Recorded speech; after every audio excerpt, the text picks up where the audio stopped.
বন্ধুসকল আজি মই উপস্থিত আছো আমাৰ গাঁৱৰ এটা ৰাস্তাত উপস্থিত আছো ৰাস্তাৰ ওপৰত আছো আৰু বিশেষকৈ ক'বলৈ গ'লে মই আজি ভিডিঅ'টো এইটো কাৰণে কৰিছো আজি মোৰ হাতত আছে কোৰ আছে মোৰ হাতত আছে এখন খন্তি আছে এই বিশেষ কাৰণে লৈছো যে মাধৱদেৱ জন্মস্থান অসমৰ কাৰণে এটা গৌৰৱ আমাৰ লেটেকুপুখুৰীত অৱস্থিত অহা কাইলৈ বিশ্ব পৰিৱেশ দিৱস সেই বিশ্ব পৰিৱেশ দিৱসত মই আপোনালোকক গছ পুলি ৰোপণৰ কিছু দৃশ্যাংশ আপোনালোকক দেখুৱাম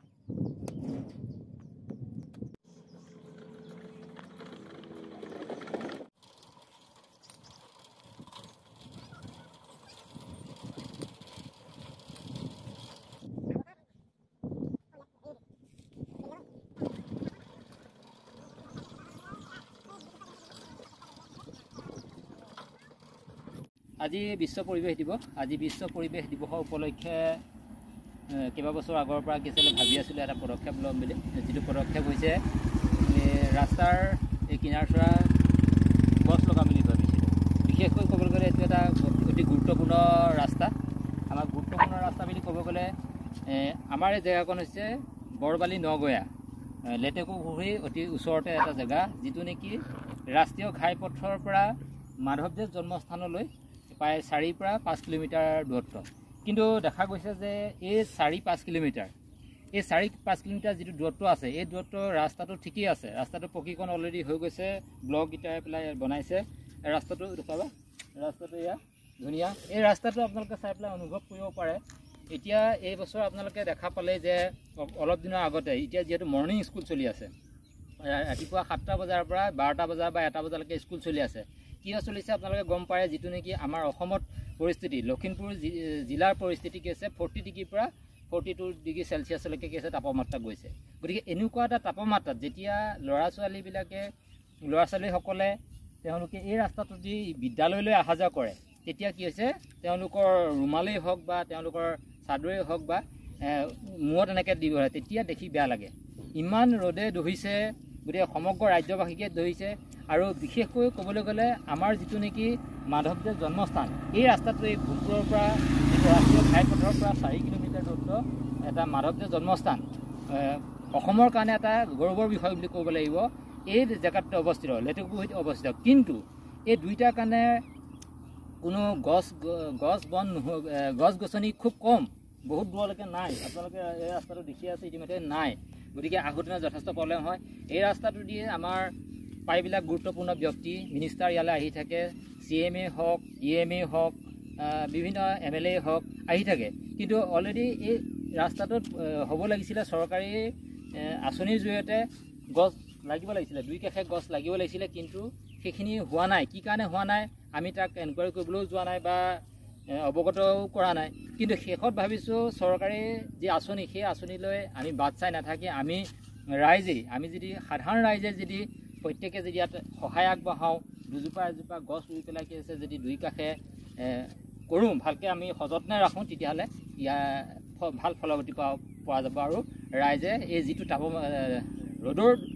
ৰ'দৰ পৰা পৰিত্ৰাণ পাব এতিয়া চাওক মই আনিছোঁ এটা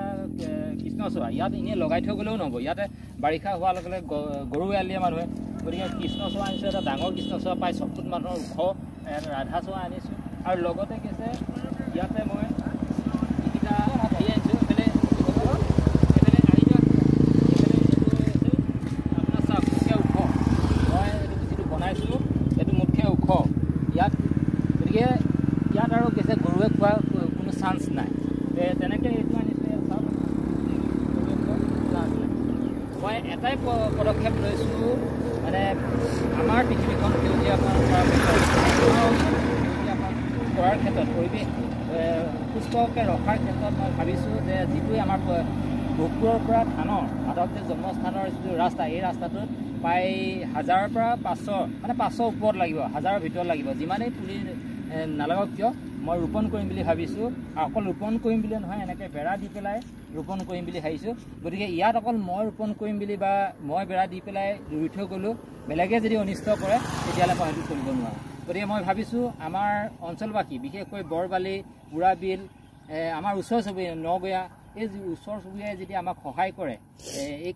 কামটো যদি সহায় কৰে তেওঁলোকেও যদি পুলি আনি ৰুৱে মোৰ লেখীয়াকৈ তেতিয়াহ'লে আমি সফল হ'ম মই অকলেই 500 পৰা 1000 পুলি ৰুম বুলি ভাবিছোঁ। এইটো পদক্ষেপ এদিনত দুদিনত এইটো সম্ভৱ নহয়। মই প্ৰায় 4 বছৰীয়া এটা প্লেন লৈছোঁ। প্ৰতি মাহে 2টা 3টা এনেকৈ ৰুই গৈ থাকিম। 2টা 3টা 10টা যি পাৰোঁ মই ৰুই গৈ থাকিম। আপোনালোকক সহায় কৰিব। গতিকে এই ক্ষেত্ৰত আপোনালোকেও নজৰ ৰাখিব যাতে ইয়াত গৰু এৰাল দিলে এই ঘোঁৰাকেইটাৰ ওচৰত যাতে নিদিয়ে। গতিকে এইখিনি ক্ষেত্ৰত সহায় সহযোগিতা। মই এতিয়া পুলি আপোনালোকক ৰুম, তাৰ কিছু দৃশ্য আপোনালোকক দেখুৱাম।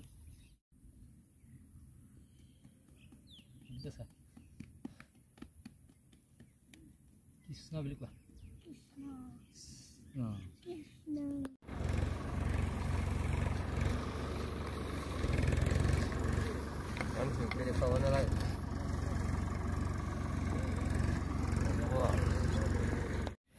আজিৰ দিনটো মই কাম সমাপ্ত কৰিছোঁ। আজি গোটেই দিনটো বিশ্ব পৰিৱেশ দিৱসৰ ওপৰতে গ'ল।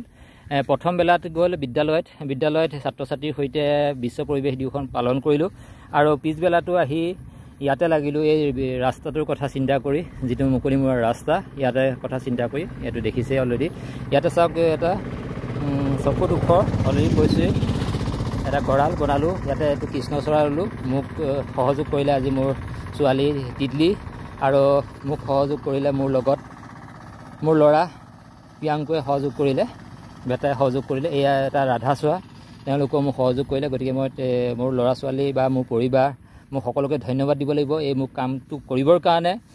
ইনস্পায়াৰ্ড যোগাইছে, অনুপ্ৰাণিত। কাৰণ নহ'লে এইটো হৈ নুঠে কেতিয়াও। ঘৰৰ পৰা যদি বাধা বিঘিনি থাকে তেতিয়া কোনো কাম সম্ভৱ নহয়। গতিকে মই মোৰ লগতে মোৰ পৰিয়ালবৰ্গ, লগতে মোৰ ওচৰ চুবুৰীয়া সকলো শুভাকাংক্ষীকে শুভেচ্ছা জ্ঞাপন কৰিছোঁ, যাতে এই আজিৰ দিনৰ পৰা ধৰি প্ৰত্যেকেই এই ৰাস্তাটোত একোজোপা বৃক্ষৰোপণ কৰি পেলাই, গঁৰাল দি পেলাই নিজৰ নামত সংৰক্ষণ কৰিবৰ কাৰণে সংৰক্ষণ কৰে আৰু সকলোকে অনুপ্ৰাণিত কৰে। ধন্যবাদ।